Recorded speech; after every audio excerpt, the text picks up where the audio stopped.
In Pittsburgh, first a look at the starting lineups presented by IC Light, brewed for victory.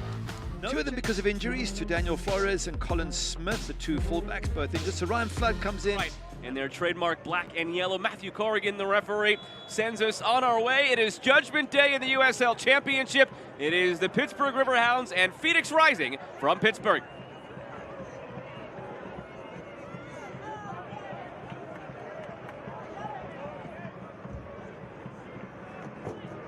Gary, you and I always coming into games like this try to surmise. Look at North Carolina now sitting in third spot in the East. You think this is the Pittsburgh, this is the Phoenix of 2 years ago. So maybe they're not too bothered about not having a home playoff Phoenix. Certainly for Pittsburgh, they would love one. Free kick on the way for Rising. A look at tonight's injury report brought to you by Allegheny Health Network, the official medical provider of the Pittsburgh Riverhounds. Clean bill of health for the Pittsburgh Riverhounds as they're set to enter the playoffs. Longer list for Phoenix. They've had some injuries to deal with as this year's gone along, yet they've always found a way, plugging different guys into different holes, and Pamadou Ka has just done an outstanding job of rallying the troops as the years evolved. Dennis drops it in the free kick. No trouble for Eric Dick. Yeah, good header one though, but no pace there coming off JP Scearce. And just shows you again, set pieces, he can be very useful, and you were suggesting before the game that maybe that's why they brought him in place of Akello, that he can be a danger man on set pieces. Scearce has just re-upped for a contract extension as well in recent weeks. A 27-year-old local product for Phoenix Rising. Joined the club last year after a few stellar years in League One with Omaha, where he lifted trophies. Comes out for a strike by Jean-Eric Moursou and left it wide.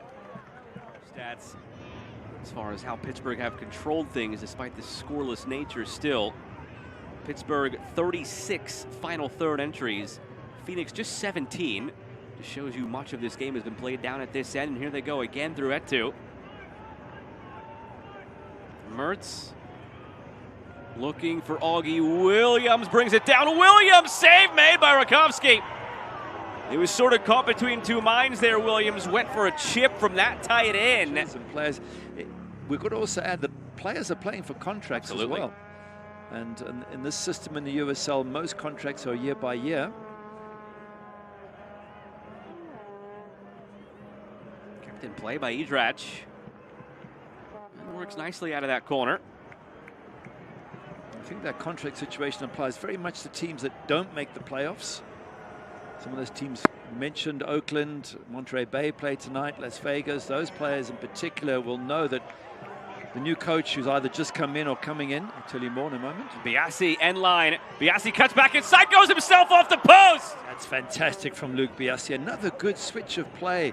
Pittsburgh have done that really well, but that ball played through there to Luke Biasi, absolutely fantastic. And he cuts back here. So unlucky, angle covered, but inches away from maybe hitting the post and going in. It's a round ball on a rounded post. You hit the inside of it, you never know sometimes. But that time it goes across and out.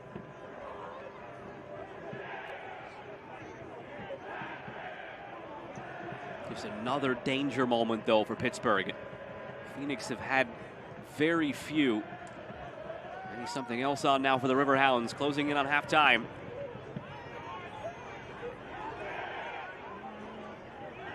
Biasi.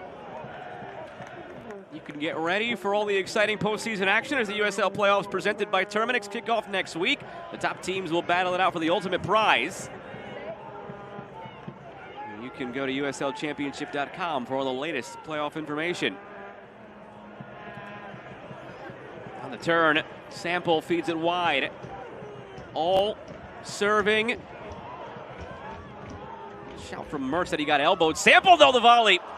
Puts it wide. Some of the players had stopped looking over at Robbie. It's another little half chance, and there's been 4 what I would consider decent opportunities for Pittsburgh. I don't think there's been any real ones for Phoenix, but they've hit the post. The keeper's made a good save. That one looked the more dangerous. And probably are a little bit unlucky not to be in the lead so far. And they had another little chance there. Augie Williams nearly on the end of that one from Robbie Mertz. Another very clever play down the flanks So they can consider themselves unlucky, Pittsburgh. They've had 3 or 4 good chances to have gone ahead. And for Phoenix Rising, no really good chances. But no. And away we go in half number 2. Glad to have you along on ESPN Plus, alongside Manchester United great Gary Bailey. I'm Joe Malfa. Similar but different scenarios for both teams. Onside this time, Etou looking for Williams! It's saved off the line! Scearce got to it, cleared it away. There's a ball. It's a lovely look at that ball there. It's just. Oh, it did take a touch. Scearce got a first touch to it. Watch. Is that what put him off? Couldn't quite tell from that angle. The initial angle shows he took an awkward bobble up on him, or what the case was, that he didn't just finish that initially. Second effort was the one that was blocked by Scearce, but the chance was there. It's interesting, he's got 9 goals. Augie Williams is the top goal scorer for Pittsburgh. They've had a goal scorer hit double digits every single year since 2015. They've had a double-digit goal scorer every year since 2015, and in 2015 it was Rob Vincent, the caretaker coach, who got 21 goals. Off the corner, save made by Rakovsky.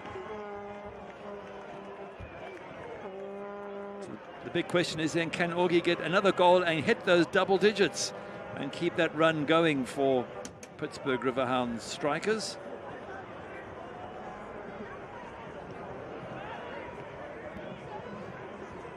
Mertz looking again in the middle, glanced on, and out for a corner. Another chance on a set piece for Pittsburgh. Plays it up to Etou. Etou for Walti. One back by Phoenix. Throw for Pittsburgh taken quickly. Mertz. Back out to Walti. Can he get a service in? No, it's deflected. And there's the final whistle. We finished tonight as we started. Scoreless between Pittsburgh and Phoenix. They're both quite all right with it. As it stands, Pittsburgh would host a playoff game next week.